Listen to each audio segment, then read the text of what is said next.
Olá, muito boa noite para você. Patos de Minas registra mais um óbito em decorrência da Covid-19. 243 novos casos da doença são confirmados pelo município. O aumento no número de ocorrências relacionadas a golpes praticados por meio da internet. Os criminosos também sequestram contas em redes sociais para extorquir as vítimas. Motoristas enfrentam estrada esburacada como opção durante interdição de rodovia. Os impactos para o comércio com as dificuldades provocadas pelas chuvas nas estradas. Bombeiros resgatam família isolada pelas chuvas em Presidente Olegário. Futebol. Novo goleiro do Cruzeiro diz que quer construir história própria no clube. Experiente novo zagueiro do Atlético é apresentado em coletiva. O RT treina de olho no Campeonato Mineiro que terá início na próxima semana. Clínicas chegam a realizar 600 testes de Covid em uma semana em Patos de Minas. E idoso pede ajuda para realizar cirurgia e não perder a visão. Esses são alguns dos destaques do NTV News desta sexta-feira que já está no ar.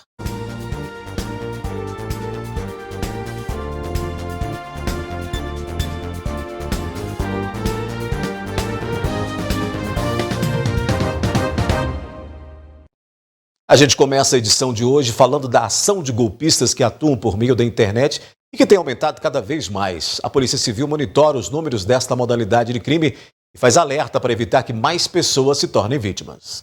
Rodrigo foi uma das centenas de vítimas de golpes dados pela internet.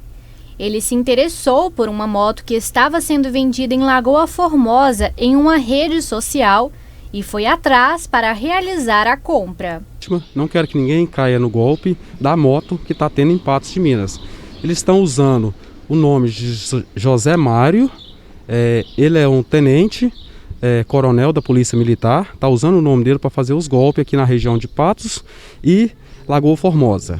Eu caí no golpe da moto, R$7.000. Desses 7 mil, ainda consegui arrecadar 3.500. E ainda tem R$600 ainda lá no banco que estão bloqueados. É o seguinte, essa moça publicou uma moto, essa Dominique Melo, daqui de Patos de Minas, publicou a moto no valor de R$7.500. Aí mandou o contato, o número, eu liguei no contato, né?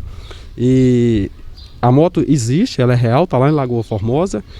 O golpista usando de má fé, comprou a moto no valor de R$10.500 lá, Lagoa Formosa, da comerciante, que ela é comerciante lá, e me vendeu a moto por R$7.500, se passando por um policial militar todo, e ao mesmo tempo falando que é advogado, que pegou a moto recebendo dívida da comerciante lá, do pai da comerciante, falou que tinha dívida.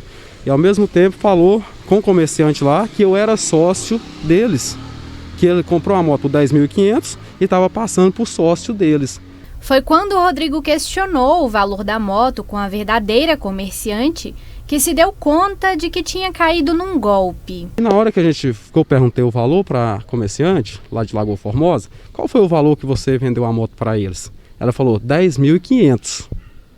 Aí foi a hora que a ficha caiu. Caí no golpe, moça. Eles me venderam a moto por R$7.000. É R$7.500 e ainda me deu um desconto de R$500 para pagar a documentação 2022 da moto. Foi a hora que eu corri no banco. A vítima foi até o banco e fez a ocorrência na polícia. No entanto, a perda é irreparável e o dano emocional permanece. Na hora que eu corri lá no banco, conseguimos fazer um bloqueio. Um bloqueio de R$3.500. E da outra conta que eles passaram, que eu passei o outro Pix, o depósito, R$3.500, eles conseguiram travar R$603 lá na conta. Foi ver o gerente lá do Banco do Brasil, Lagoa Formosa, foi ver lá, ele já vem dando os golpes há 1 ano aqui dentro de Patos e Lagoa Formosa e região, viu, gente? Fica esperto. Aí, o que que o gerente bloqueou todos os números das contas deles, bloqueou todas as contas deles é de Cuiabá, eles fizeram compra lá de R$1.000 na hora de um primeiro depósito lá em Cuiabá. E eu estou aqui hoje pedindo ajuda às autoridades competentes para a gente desvendar esse mistério. Eu quero saber sobre esse golpista. Se algum dia a gente vai esclarecer e colocar esse pessoal na cadeia. O delegado Anderson Silva explicou que, apesar de o número de ocorrências não terem aumentado em relação ao ano passado, elas ainda continuam acontecendo. Em termos de número, nós temos um levantamento aqui que indica que os números permanecem semelhantes aos números do ano passado, né? Entretanto, o que nós percebemos foi uma modificação da maneira de agir, né, desses aplicadores de golpe. Normalmente, as vítimas se tratam de pessoas mais velhas que caem na ilusão de conseguir algo extraordinário, como a quitação de uma dívida, um prêmio vindo de um sorteio ou até mesmo um flerte de um suposto apaixonado. No ano passado nós tivemos mais uma atuação dessas pessoas no sentido de utilizarem-se, né, de grandes plataformas de venda na internet e simularem compra e venda, né? E nesse ano aqui nós estamos percebendo que esse tipo de conduta migrou para as redes sociais, né? Então, WhatsApp, Instagram, Facebook estão sendo hackeados e de posse daquele perfil, né, de uma pessoa, esses infratores então simulam uma venda de algum produto como se fosse aquela pessoa que teve o perfil hackeado. E obviamente a venda depois do pagamento ela não continua. Então, tanto pelo WhatsApp, o Instagram e o Facebook, que são as principais redes de contato, as redes sociais pelas quais esses golpes estão sendo aplicados. Diante dessa onda de crimes feitos pela internet, o delegado orienta a população de como agir nesses casos e principalmente como se proteger deles. De repente você tem um parente que de uma hora para outra começou a vender coisas pelo Facebook, pelo Instagram, você nunca tomou conhecimento disso, de repente está lá vendendo, confirma se essa informação é verdade, né? Confirma se aquele contato novo, aquele telefone novo que aparece para você, como se fosse a sua filha fazendo contato, ou seu filho, ou um parente, se é realmente ele que está usando aquele telefone ou não, né? Usa o telefone convencional para, recebi uma mensagem, é você mesmo, porque infelizmente hoje a gente tem que tomar esse tipo de precaução, essa é a orientação básica. Não acredite logo de cara naquele tipo de contato que estão fazendo com o seu WhatsApp, pelo seu Instagram ou Facebook, se passando por alguém. Essa é a primeira orientação. A segunda orientação é você não aceitar qualquer tipo de código no seu telefone. Digite o código de 6 números para que aconteça tal coisa, ou para você instalar qualquer aplicativo ou baixar qualquer cookie ou qualquer coisa nesse sentido. Tenha cuidado com isso, que o seu telefone pode estar sendo hackeado naquele momento. E aí você perde os seus dados, a partir daí a invasão ou o hackeamento daquela rede social fica facilitada. Então, também não utilize esses códigos que chegam via SMS ou via WhatsApp mesmo, como propaganda, ou como falando que você tem uma dívida que você tem que pagar. Se certifique primeiro para depois utilizar qualquer código assim. E não acredite também nos números que os estelionatários utilizam, né? Ligue para o telefone tal para se certificar da situação. Você liga e está falando com o próprio golpista. Então, desconfie de todas essas informações que chegam aleatoriamente, diariamente nos nossos telefones. Desconfiar sempre, né? Pois é, por falar nesse assunto, tem mais um alerta que vale para todo mundo que mantém uma rede social. Os sequestros digitais de contas no Instagram têm se tornado bastante comuns.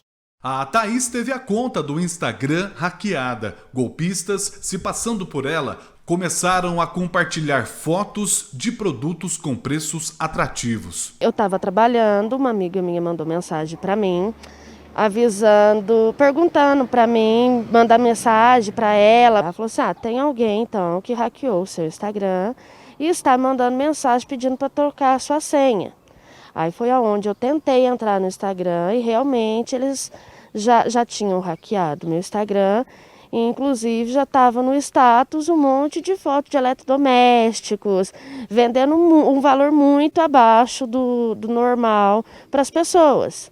passando por mim. Muita gente teve prejuízo. Uma das vítimas acabou depositando para os criminosos o valor de R$400. Por que você não me avisou que era golpe? Por que não pôs nesse grupo, gente? Eu perdi R$400 de pagar a fatura do meu cartão. Porque era a Thaís me chamando de Lu. Eu achei que era verdade. Teve a moça que teve o prejuízo de R$400. Teve um outro amigo também, que eu não sei o valor, mas também entrou, né, com prejuízo pelo jeito grande, que ele inclusive pediu para me fazer o boletim de ocorrência junto com ele. Esse tipo de crime está sendo comum na internet. Um novo golpe, uma nova estratégia de crimes cibernéticos está se tornando bastante difundida através da plataforma do Instagram. Criminosos estão hackeando, né, tomando posse de maneira fraudulenta de contas de usuários. O hackeamento acontece, na maioria das vezes, quando a pessoa clica em links enviados pelos bandidos. O criminoso te manda um link por e-mail, SMS, mensagem do WhatsApp, do Telegram, qualquer coisa, qualquer forma, qualquer meio de comunicação que o criminoso tem para chegar até as pessoas. Então um link é enviado e você clica naquele link, por exemplo, a mensagem diz assim, olha, clique aqui para redefinir as suas configurações do Instagram. E a pessoa acreditando, né, que está se comunicando com o Instagram, clica naquele link. O uso das redes sociais é crescente e não tem volta, e faz parte da vida de milhões de pessoas pelo mundo. Só que muita gente utiliza as ferramentas para o bem e outras pessoas para o mal. As quadrilhas estão cada vez mais se especializando em crimes pela internet. Jamais clicar em qualquer link suspeito. Se eu tenho que acessar o aplicativo do Instagram ou do Facebook, eu devo fazê-lo diretamente no aplicativo e não através de um link que eu recebi por SMS, e-mail, WhatsApp, o que quer que seja, indicando que se eu clicar ali, eu terei acesso ao Facebook, Instagram, WhatsApp, um serviço bancário, o que quer que seja. Então, sempre lembrar que os criminosos estão a todo tempo, até porque eles vivem disso, de aplicar golpes e cometer crimes. Então, eles estão a todo tempo inovando nas suas práticas criminosas e na forma como eles vão apresentar esse golpe às pessoas. Tem que ficar atento. O golpe está aí, né? Tem que ficar muito atento a tudo. Depois do intervalo aqui no News, motoristas enfrentam estrada esburacada com opção durante interdição de rodovia. Bombeiros resgatam família isolada pelas chuvas em Presidente Olegário. E os impactos para o comércio com as dificuldades provocadas pelas chuvas nas vias.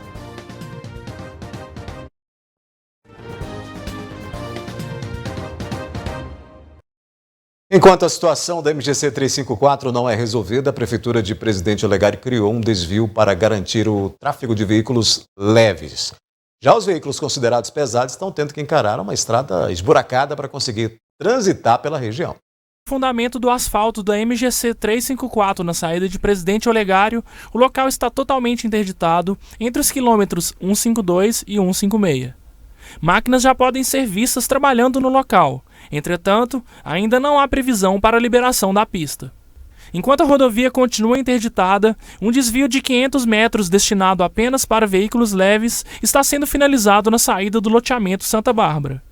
Para os demais automóveis, o tráfego continua sendo possibilitado pela estrada que dá acesso às regiões de Tiririca e Santiago de Minas. Entretanto, a via está tomada por buracos e crateras. O percurso, que costuma demorar 30 minutos pela MGC 354, pode levar mais do que 1 hora e 25 minutos devido à precariedade da estrada de Tiririca, que é acessada após a entrada de Sertãozinho. Neste local, próximo à saída para a MGC 354 em Patos de Minas, é preciso paciência para que os veículos não sejam danificados ao passar pelo buraco aberto na diagonal e em boa parte da estrada. O trecho difícil aqui na estrada de Tiririca e Santiago de Minas é esse aqui, ó, como vocês podem ver, um trecho bem alagado, com as crateras bem grandes, e quem passa por aqui tem dificuldade de transitar, como vocês vão ver nesse momento, com essa senhora passando nesse veículo. Observem como são profundas as crateras que estão empoçadas, olha lá. Vocês vão observar. A senhora até espera um pouco para analisar se dá para passar ou se não dá para passar, mas não tem outro jeito, né? Quem passa por aqui precisa utilizar a via. E nesse momento ela está fechando o vidro para poder passar, para ver se sofre menos prejuízo, né? Não molha o interior do carro. Observem bem a profundidade da cratera, colocando em risco quem transita por aqui nessa estrada. E os motoristas devem redobrar a atenção ao transitar pela estrada, pois os buracos tampados pelas chuvas podem ser profundos e desalinhar os automóveis, além de furar pneus. E não tem jeito, a situação é essa mesmo, tem que encarar a lama, tem que encarar muito buraco e muita cratera, enquanto a situação não é resolvida. Aqui nesse outro ponto, a gente encontra a situação que se repete por toda a estrada aqui de Tiririca, ó. Lama, água empoçada, muito buraco, e quem dirige tem que se arriscar. Enquanto a rodovia não é consertada, enquanto os reparos não são feitos e o período de estiagem não chega, a gente tem que encarar esses desvios para poder conseguir transitar entre as cidades aqui em Minas Gerais, em específico na região do Alto Paranaíba, Patos de Minas, Presidente Olegário. Segundo a assessoria de comunicação da Prefeitura de Presidente Olegário, o trânsito entre os quilômetros 156 a 179 da MGC 354 está sendo utilizado apenas para acessar as estradas vicinais, e a liberação da rodovia fica a encargo do DR. Porém, ainda não há previsão de que isso ocorra. O governador prometeu dinheiro, prometeu recursos para que essas estradas, como a MGC 354, possam ser recuperadas, né? Já que ali o trânsito é impossível porque teve aprofundamento em vários trechos, o asfaltamento aprofundou, né? Deslocou o terreno devido às chuvas. O governador já prometeu esse recurso e a gente espera que ele chegue o mais rápido para que as obras também tenham início rapidamente e que isso possa ser resolvido, né? Olha, na manhã de hoje, o Arcanjo 6, helicóptero do Corpo de Bombeiros, prestou apoio na remoção de uma família que estava isolada em uma região que ficou dessa maneira por causa das chuvas. A residência da família fica na zona rural de Presidente Olegário e, devido ao deslizamento de uma encosta ao longo da única via, a estrada ficou intransitável. O local é de difícil acesso, com muitas árvores caídas e terreno instável. A única opção foi o resgate aéreo, uma vez que as duas moradoras, mãe e filha, apresentam quadros de maior vulnerabilidade, com hipertensão, disritmia cardíaca, depressão e problemas neurológicos. De acordo com os bombeiros, as vítimas foram encaminhadas para Patos de Minas, para avaliação médica e depois ficaram sob os cuidados de familiares. Pois é, a situação afetando inclusive os comerciantes de Presidente Olegário, né, que reclamam das dificuldades para receber as mercadorias. Presidente Olegário foi uma das cidades da região do Alto Paranaíba mais afetadas devido aos danos provocados pelas chuvas nas rodovias. Com uma interdição total na MGC 354, o município depende de desvios por estradas de terra para que mercadorias entrem e saiam, o que tem gerado transtornos para os comerciantes locais. Tem muita dificuldade, porque a vinda da Presidente tem que fazer um deslocamento muito grande pelo via Vazante, via Coromandel, porque pelo desvio aqui não é próprio para caminhão, e a via terrestre aqui, via Ponte Grande e Tomaizinho, a estrada não é propícia também para trânsito de caminhão pesado. Então a gente está sentindo muito problema de abastecimento de produto aqui do supermercado. Além da logística afetada devido às interdições nas rodovias, a produção das próprias mercadorias já havia sido afetada pelos temporais. Este feirante não foi tão prejudicado em relação ao transporte dos produtos, mas já sente a diferença nos valores cobrados pelos mesmos. Tem atrapalhado um pouco, né? Porque esses dias estava tendo que trazer, passando ali para Santiago, e aí as estradas não estavam boas. Agora segunda já deu para passar bem no desvio, tá? Passou bem. E mudou alguma coisa em relação ao preço das mercadorias? Aí aumentou bastante, mas eu acho que não por causa da estrada, foi por causa da chuva dos últimos dias. Está faltando muita mercadoria. Segundo Wilson Queiroz, proprietário de um supermercado em Presidente Olegário, os caminhoneiros e transportadores estão pensando 2 vezes antes de incluir o município na rota das entregas. Não, recusando não, mas está evitando de trazer porque o custo é altíssimo, porque aumenta 300 km de distância talvez, o custo é alto e fica inviável para as empresas virem trazer os produtos. Então a gente vai ficando cada dia mais sem produto, as prateleiras vai esvaziando. Tomara que solucione esse problema imediato, a gente não pode ficar dessa forma não, hein? O consumidor que sempre paga o pato, né? Os olegarenses dependem agora da estrada de Tiririca e Santiago de Minas e de um desvio para receber mercadorias. Enquanto a situação não é resolvida, os comerciantes vão se virando como podem para obter estoque. Mercadoria assim vamos supor, do açougue, assim, mercadoria mais, produto mais assim, tá meio difícil, porque os caminhões acaba que tem que dar a volta pro João Pinheiro e demora mais, o frete aumenta. Agora verdura, como a gente busca em Patos, a gente consegue dar um jeito, dar a volta pelo Santiago, Tiririca ali, estrada de chão, né? Tem muitos desvios que passa, mas ali aquele desvio tá complicado e acaba que demora muito, até posto combustível tá difícil.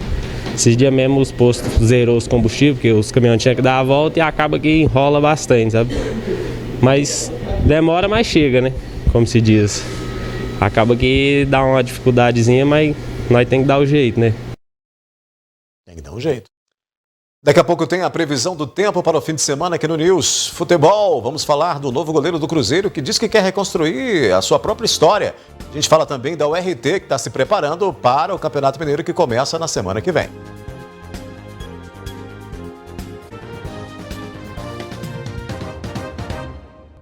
O novo goleiro do Cruzeiro, Rafael Cabral, concedeu a primeira entrevista coletiva nesta sexta-feira e falou sobre as expectativas para 2022.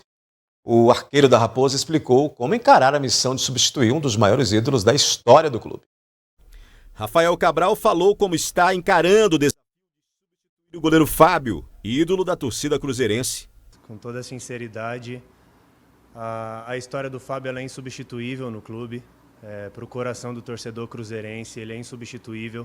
E eu não tenho essa pretensão de substituí-lo. Eu venho aqui para construir a minha história. Eu venho aqui com zero história, mas eu venho aqui com muita vontade, com muita determinação para escrever o meu nome na história do clube. Eu não encaro como uma substituição e sim como uma sucessão, porque ele é insubstituível, ele é um cara que todo mundo admira, outros atletas admiram, torcedores de outros clubes admiram, e eu sou um deles. Eu sou fã do Fábio e para mim é uma honra ser escolhido pelo Cruzeiro para jogar após ele, e eu encaro isso como uma honra mesmo de poder dar seguimento ao trabalho excepcional que ele fez. Eu não estou vindo aqui para substituir a história de ninguém, a história dele é inacreditável, é linda, e eu venho aqui realmente para construir a minha história, assim como ele também não substituiu a história de outros goleiros que passaram por aqui, né? Como Gomes, que ganhou a Tríplice Coroa, Dida, Raul Plasma, Paulo César Borges, que ganhou 7 títulos aqui. Então, vários goleiros que passaram por aqui. Então, eu venho aqui para construir a minha história com muita humildade, com muito trabalho e com muita vontade.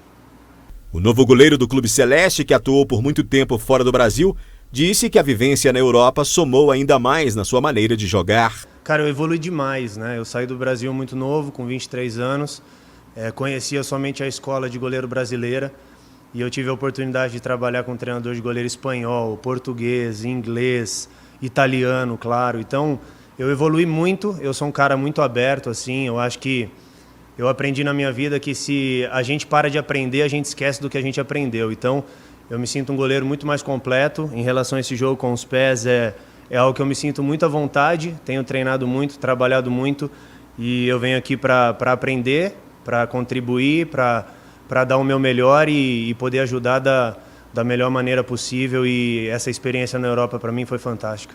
Sobre o seu retorno ao futebol brasileiro para um time em reconstrução e que disputa a Série B, Rafael disse ser uma honra ter sido escolhido pelo Cruzeiro. Eu jogo futebol porque eu amo, cara. Eu sou um cara apaixonado pelo que eu faço, sabe? A Bíblia fala que tudo que a gente fizer, a gente tem que fazer de todo o nosso coração, para Deus e não para homens. E eu sou um cara apaixonado de verdade pelo que eu faço. E eu não vim para o Brasil para encerrar a carreira. Eu tenho 31 anos e primeiro eu fui escolhido pelo Cruzeiro, isso para mim é uma honra. E depois eu escolhi vir para cá. Eu não vim para o Brasil porque eu não tinha proposta da Europa. Eu tinha proposta da Série A do Brasil também. Eu vim para cá por paixão, vim para cá pelo desafio, eu vim para cá pela grandeza do clube.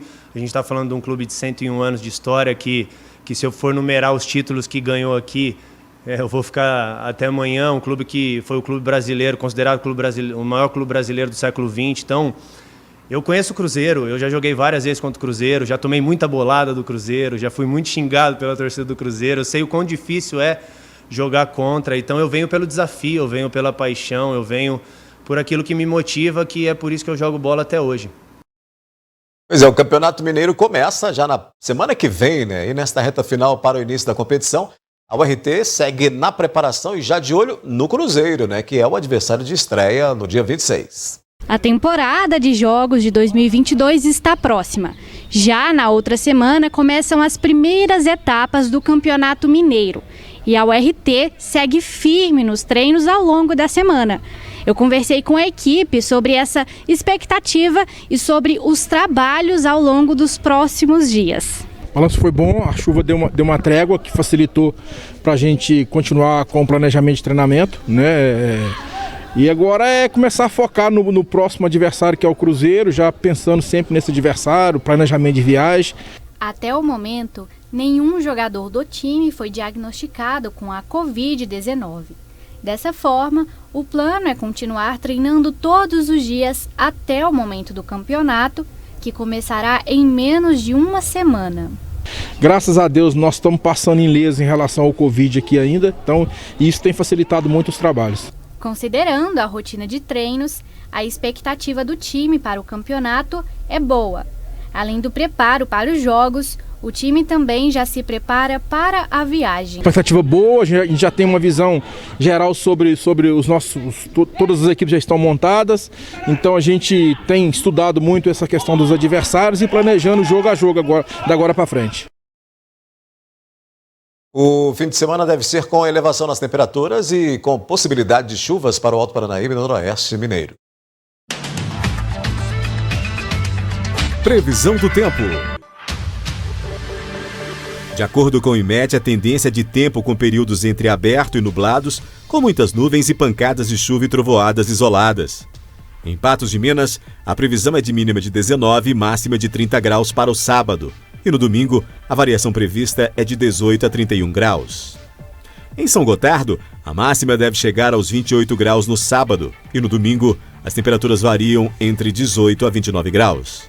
Em Coromandel, mínima de 19 e máxima de 31 graus no sábado. E no domingo, a máxima prevista é de 32 graus. Em Arapuá, as temperaturas oscilam entre 19 e 27 graus no sábado e para o domingo variam entre 18 e 29 graus. E em Lagoa Grande, a previsão é de mínima de 22 e máxima de 32 graus no sábado. E no domingo, os termômetros devem registrar a mesma máxima. A seguir, Patos de Minas registra mais um óbito em decorrência da Covid-19. 243 novos casos da doença são confirmados no município. O idoso pede ajuda para realizar cirurgia e não perder a visão.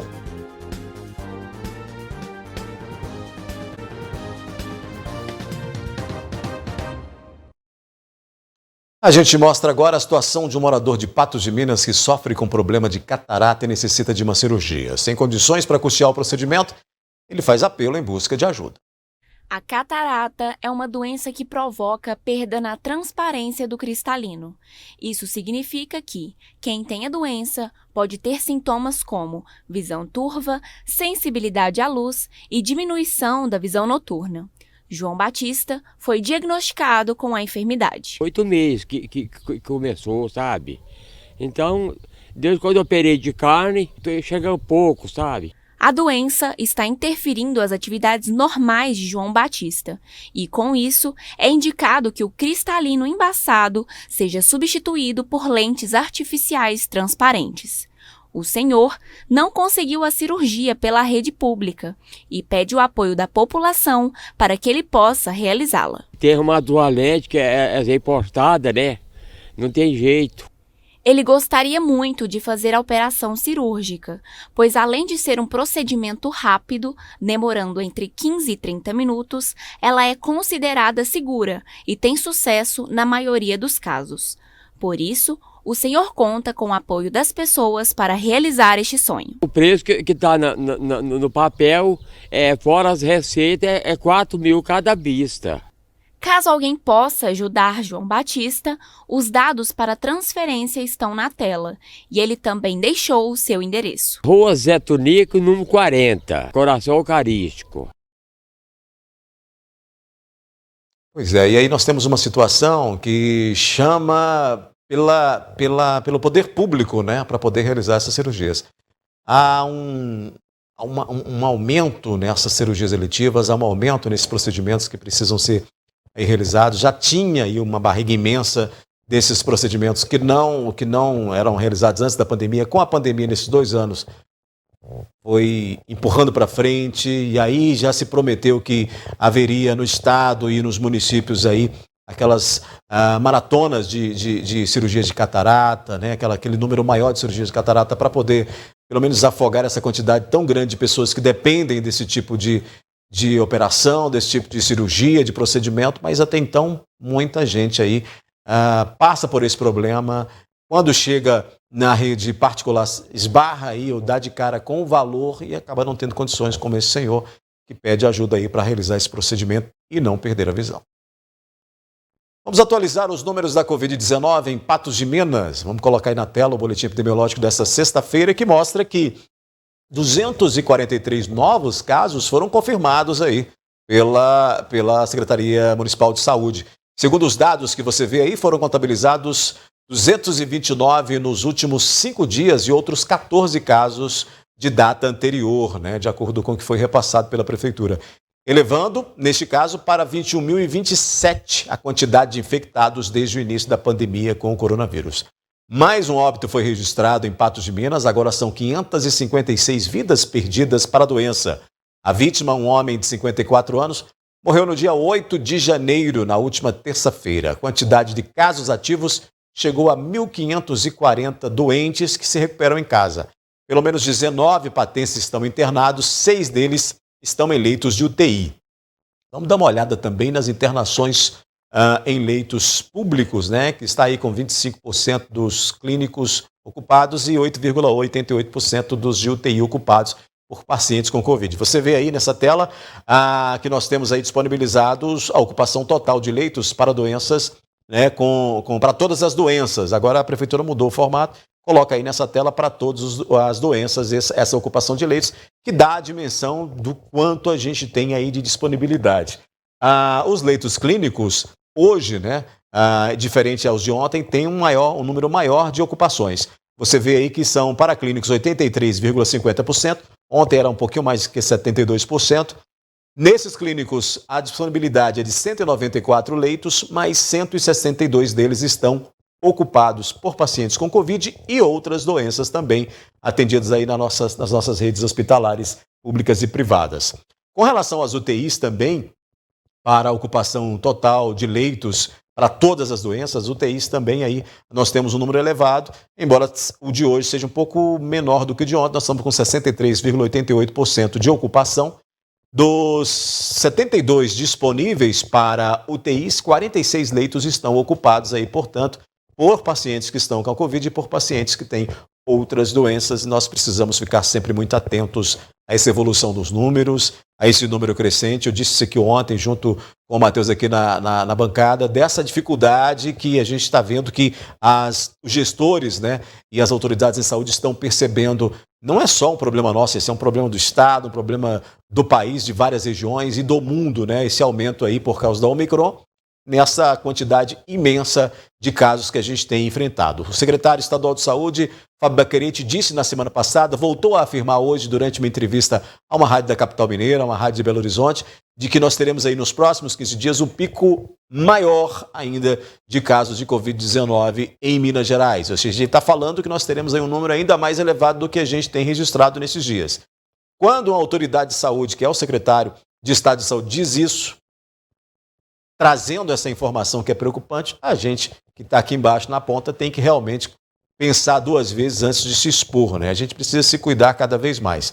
Se vacinando, máscara, álcool em gel, são aqueles cuidados básicos que há 2 anos todo mundo sabe quais são, então a gente precisa tomar todos esses cuidados, porque é uma variante que alastra muito rapidamente, é uma variante que vai deixando aí pessoas doentes.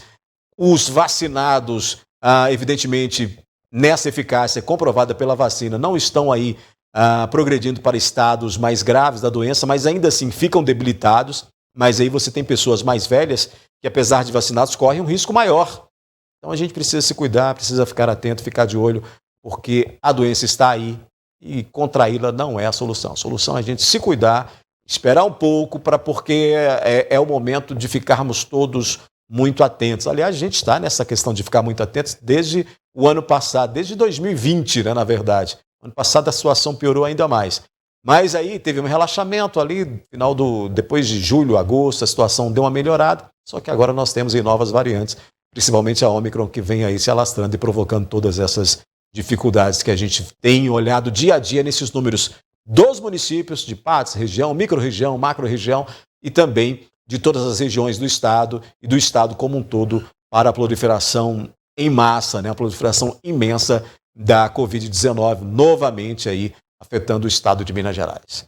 Vamos fazer um intervalo rápido aqui no News. Na sequência, comerciantes falam sobre a baixa movimentação do mês de janeiro para o setor e clínicas chegam a realizar 600 testes de Covid em uma semana em Patos de Minas.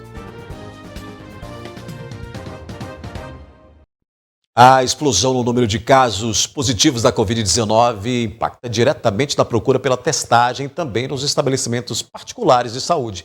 Em Patos de Minas, clínicas já chegam a registrar em uma única semana cerca de 600 exames. Com a alta demanda de pacientes nos hospitais, UPA, UBS e o novo centro de testagem, aumentou também o número de pessoas à procura de testes. Os testes aumentaram significativamente e, em média, por dia a gente está fazendo uma média de 60 testes por dia. Em números, nós estamos fazendo em torno aí de mais ou menos 200 testes por dia, tá? Teve inclusive um dia na semana passada que nós tivemos uma alta muito grande nesses testes. Eram mais ou menos em torno de 20 caixas, todas as 20 caixas terminaram. E dentro dessas 20, com 20 testes, então assim, dá pra gente ter uma média mais ou menos uns 600 testes numa semana. Mas teve um dia que chegamos a 200 testes, sim. Embora a procura por testes tenha aumentado consideravelmente no mês de janeiro, o prazo para a entrega dos resultados e a forma de atendimento não se alteraram, como acabou acontecendo em outros locais. Não, o tempo médio que a gente está demorando para dar o resultado é em torno de 10 minutos, que é o tempo que já está pedindo no teste. No máximo isso, nem chega isso tudo. E os resultados estão, assim, significativamente negativos, né? Mas estão dando muito positivo também, em torno de 30% positivos. O tempo gasto que nós temos hoje é em torno de mais ou menos 1h30, 2 horas para poder estar entregando o laudo médico, né? Já com a assinatura do biomédico, tudo direitinho. Porém, o teste positivo e o negativo, nós conseguimos informar praticamente no ato da coleta. Tá? Não houve alteração nessa forma de entrega de laudos, a quantidade para nós não foi problema para essa liberação, tá? Então, assim, continua normalmente, sem nenhuma alteração. O desabastecimento de testes foi uma consequência da alta demanda dos mesmos e continua sendo uma preocupação. Uma grande demora nas distribuidoras para nos fornecer testes. Hoje até a gente está abastecido, estamos com aproximadamente 190 testes. Semana que vem vai chegar mais para a gente e a gente está bem abastecido. Com a alta demanda que teve desta semana passada para agora, nós tivemos uma certa dificuldade, sim. Eu acredito que não foi só nós aqui na clínica, né? Na cidade mesmo nós tivemos um pequeno problema com esse reabastecimento por conta da grande demanda que está, né, em todo, não só em Patos, mas em todo o estado de Minas. E vai impactando, né? Essa demanda ela é muito grande, vai impactando. Quando você tem números aí de 200 e tantos casos diários, 300 e tantos casos, ela vai impactar não só nos serviços públicos de saúde, como também nos serviços privados aí, né? Nos laboratórios, nas clínicas. Risco de desabastecimento, chegou a se falar dessa questão, né, de não ter o material, da demora para entregar o material, mas até então tem sido aí entregue a contento, como disseram aí o pessoal dessas clínicas. A gente imagina que realmente há um esforço maior para que isso não possa acontecer, para que o cliente, ou seja, o paciente, não seja obrigado a esperar mais tempo para poder conseguir aí ver o seu exame, conseguir fazer o seu exame, né? Fazer a testagem contra a Covid-19, como a gente viu aí casos que ocorrem na capital, que ocorrem em outras cidades aí, outros estados com dificuldades até para os meios aí particulares de saúde atenderem a grande demanda. Mas enfim, a gente fica analisando toda uma situação como essa que acaba impactando diferentemente, né, entre setores, mas acaba dando aí também a esse tipo de atendimento um reforço para que busquem medidas para o atendimento a toda essa demanda imensa de pacientes da Covid-19 ou de pessoas que querem fazer a testagem por causa ou por medo, por temor, por ter, de alguma maneira, tido sintomas que podem indicar a Covid-19. E em meio aos impactos provocados pela pandemia e a crise econômica, o número de famílias endividadas no país é o maior registrado nos últimos 11 anos. Dados de uma pesquisa divulgada pela CNC, Confederação Nacional de Comércios de Bens, Serviços e Turismo, demonstram que o ano de 2021 se encerrou com um recorde de endividamento. Segundo o levantamento, 76,3% das famílias brasileiras estão endividadas, a maior porcentagem desde o ano de 2010, quando o número era de 70,9%. Nós temos alguns fatores, mas o principal foi um aumento da inflação. Aumentou muito os preços de todos os produtos e serviços, e como a renda não aumentou no mesmo patamar, então as pessoas acabaram se endividando. Por quê? Porque ela queria comprar algo, ficou mais caro, mas o salário não aumentou. Aí ela queria tanto comprar, né, as pessoas com esse desejo de, né, porque nós ficamos muito tempo parados, todo mundo querendo viajar, comprar, festejar. Então isso acabou gerando um aumento do endividamento das famílias. Mesmo com o reajuste recente do salário mínimo, que passou de R$ 1.100 para R$ 1.212, o valor não é suficiente para acompanhar a inflação atual, que passa dos 10%. O salário mínimo ele vai ter um pequeno reajuste agora, né, de R$ 112. É um aumento que vai repor parte da inflação, entendeu? Então vai jogar um pouco de dinheiro na economia, mas como a gente sabe, os produtos ainda estão subindo de preço, então esse aumento no salário ele vai ser realmente assim, vai durar pouco tempo, porque logo depois vem a inflação e pega todo esse valor do salário das pessoas. Em Patos de Minas, as queixas são as mesmas. Muita dificuldade de consumir devido à alta dos preços. Gastar o que não tem como? Não tem nada para gastar, uai. Até mesmo quem não terminou o ano endividado reclama que a situação está difícil. Eu gastei muito, mas eu não fiz nenhuma dívida, eu sou super controlada e eu também não usei meus créditos nem nada disso. Eu economizei durante o ano porque eu sabia que no final do ano eu ia precisar, mas eu gastei muito, porque as coisas estão bem caras, né? Esta comerciante também conseguiu se sair bem, mesmo com a alta dos preços. A gente vai programando durante o ano, né, para poder esperar o final do ano. Graças a Deus, esse ano a gente conseguiu passar bem controlado, né, ainda recuperando dessa pandemia, da crise toda. Então a gente tenta, né, prever as dívidas para não entrar o ano com tanta coisa, né, mas graças a Deus foi tranquilo. Ainda segundo a pesquisa da CNC, uma das alternativas para as famílias endividadas foi recorrer aos cartões de crédito. O endividamento em si, ele vem crescendo porque as famílias estão com dificuldade em pagar suas contas, né? Agora, claro que os bancos estão facilitando o acesso ao crédito, mas o crédito, a gente tem que ressaltar aqui que o crédito está mais caro.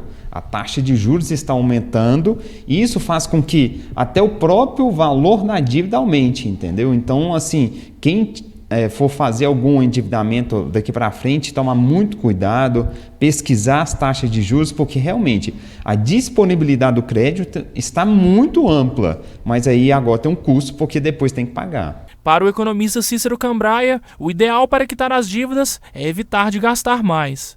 Todas as pessoas devem, no máximo, comprometer 1/3 do salário com o endividamento. Se você estiver acima disso, então você tem que parar de consumir algumas coisas para pagar parte da sua dívida e diminuir, porque senão você nunca vai sair desse ciclo de sempre ter dívida. E como eu falei, o custo financeiro mais alto da dívida, isso daí vai tirar dinheiro das famílias, né? Porque poderia consumir, comprar alguma coisa e tem que pagar um empréstimo. Eu acho que a dica é essa mesmo, né, gente? Não confiar muito no amanhã, tá um tempo muito instável, né? A gente não sabe o que vai acontecer, o que nos espera. Mas eu acho que é isso, pensar sempre um pouquinho na frente, ter sempre uma reservinha, tá sempre batalhando e devagarzinho as coisas vão melhorando. Se Deus quiser, vai ser um ano melhor para todo mundo. Hoje, quem tem dinheiro e puder comprar à vista ganha muitos % de desconto. Então, se você está pensando em comprar uma geladeira, Ao invés de você ir lá e pagar em 12 vezes com juros no cartão ou alguma coisa, tenta economizar o máximo possível para dar de entrada para comprar essa geladeira e às vezes financiar 2 ou 3 parcelas sem juros. Eu acho que é muito mais você identificar o que precisa comprar, fazer uma pesquisa, guardar um pouco do dinheiro e depois sair às compras. E não sair às compras com cartão de crédito para depois não dar conta de pagar. Ou seja, pechinchar sempre, ter muito cuidado para não fazer, como dizem, né? Não ter aquele passo maior do que as pernas. Então, muita calma nessa hora, né? Vamos ficar muito atentos, porque a situação não está fácil para ninguém. Por hoje é só, amanhã a gente está de volta às 19 horas. Obrigado pela companhia, boa noite para você e até amanhã.